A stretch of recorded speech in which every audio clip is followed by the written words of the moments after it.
السلام عليكم، ازيكم يا بنات؟ عاملين ايه؟ اخباركم ايه في البرد الفظيع اللي احنا فيه ده؟ يا رب تكونوا بالف خير والف صحه. النهارده جايه اتكلم عن البلانر الجديد اللي انا عملته. البلانر بتاعي ما اتسرقش، كل الموضوع ان واحده صاحبتي شافته وعجبها فاخدته. طبعا ما يغلاش عليها. فانا قررت ان انا هعمل ليا واحد جديد. نفس شكل الكشكول بتاع السنه اللي فاتت هو. انا عجبني القيمه بتاعت الكشكول، عجبني الحكمه اللي هم حاطينها: العلم خير من المال، لان المال تحرسه والعلم يحرسك. فعجبتني جدا. وهم دايما كده في كل صفحه بيكتبوا حاجات. اول حاجه عادي البلانر اهو زي ما انتوا. اول جزء انا عاملاه بعمله طبعا الجولز والاهداف والايمز بتاعتي. زي ما احنا متعودين من البلانر اللي فات. كل الموضوع بس ان انا عشان اعمل شكل شويه جبت اللي هو التيب ده من مكتبة سمير وعلي ب3 جنيه 75. شكله حلو وشكله تحفة. بيعمل، بصوا ده بيعمل منظر بس في الكشكول مش اكتر. طبعا دي الاهداف والحاجات بتاعتي. تاني حاجة عاملاها هنا المية والرياضة بتاعتي. عاملاهم تاني حاجة وراها على طول. بعد كده عملت يا بنات جزء بقى. جيت فصلت انا كده بجزء الحاجات الكتب اللي عايزه اقراها والحاجات اللي انا عايزه اشتريها. و دي الكتب اللي انا عايزه اقراها. وبعدين حطيت الحاجات هنا اللي انا عايزه اشتريها. وبعدين هنا في لو عليا بنك، الحاجات اللي احنا قلنا عليها، لو عليكي بنوك، لو عليكي جمعيات، لو عليكي حاجات زي كده. عملتها برضو انا اهي كده من غير ما اعمل فيها اي حاجه بجدول. بعدين بعد كده الجزء بتاع البيبي بتاعي زي ما احنا اتفقنا. ده في حاجات اهي انا كاتباها. بعدين الجزء اللي بعد كده انا فاصله هنا اهو بورقه انا اللي عاملاها. ده الحاجه الوحيده بس اللي هي موجوده الجدول بتاع الصلاه. بس ادي المنظر بتاعه اهو، ده مفيهوش اي مشكله. طبعا هنا كل ده انا سايباه عشان الصلاه. بعد كده اللي هي التودو ليست بتاعتي بقسمة الصفحة كده بالتيب نصين. بس هي من غير لا كلمة تودو ليست ولا غير ولا اي حاجة. هكتب فوق التاريخ واليوم، والناحية التانية برضو التاريخ واليوم، وخلاص وخلصت كده. الجزء اللي بعد كده ايه يا بنات؟ الجزء ده بقى اللي هو فيه الحاجات اللي انا هعملها ازاي وامتى.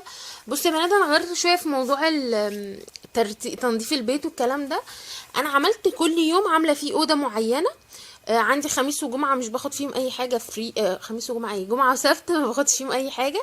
بسيبهم فري، او بسيب مثلا يوم السبت حاجه مثلا تنظيف شهري المفروض اعمله، عايز اعمل اكله او اعمل اي حاجه بعملها. بس انا مش حاطه لهم حاجه معينه تعمليهم في الجدول، فعملتهم بالشكل ده حلوين وعجبني جدا جدا جدا. بعد كده ادي نفس الشكل اهو يا بنات. حاجه السنه اللي فاتت هي ما غيرتش فيها اصلا اي حاجه، من كتر ما انا كسلت ان انا اقعد اعمل الحاجات زي بتاعه المره الاولانيه، وكسلت اعمل جداول. واهي برضو دي حاجات اهي زي وبرضو الحاجات هي اللي بتتعمل كل شهر وكل 6 شهور ده هو نموذج لجدول الصلاة اللي احنا هنمشي عليه. وده هي بتاعة الاكل. دولة بتاعة الاكل دي ممكن ما تعمليهاش زي ما قلت لك بايدك وتكتبيها مانيوال عادي. وده الجزء كتبت فيه كل يوم اليوم عندي بيمشي ازاي كتنظيف للبيت. تمام. الجزء ده اللي هو الشهري انا عملت اهو الشهر عادي بايدي، مش محتاجه فيه اي حاجه، وكتبت فيه حاجه الحاجات اللي انا عندي والكودز اللي انا عاملاها زي ما انا قلت لكم اهي تحت. ده بالنسبه للشهري. بالنسبه بقى لاخر جزء اللي هي الحاجات، طبعا ان دي الويب سايتات انا مقسماهم. بصوا هنا بالوان كده، يعني دي الويب سايتات اللي انا بستفيد منها. ده هنا وصفات طبيعيه انا جربتها وهبتدي اقول لكم عليها وطلعت كويسه. بعد كده دي حاجات في الميك اب انا جبتها وجربتها ولقيتها حلوة. كريمات برضو لقيتها كويسة. آه في ايه تاني؟ الجزء ده بقى اللي هي الاكلات اللي بتتعمل مثلا، والحاجات اللي في الاكل اللي اتعلمتها جديد.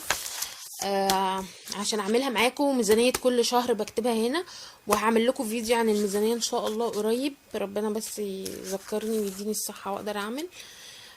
واخر جزء ده بقى اللي هي الحاجات الفيديوهات اللي انا هعملها لكم ان شاء الله.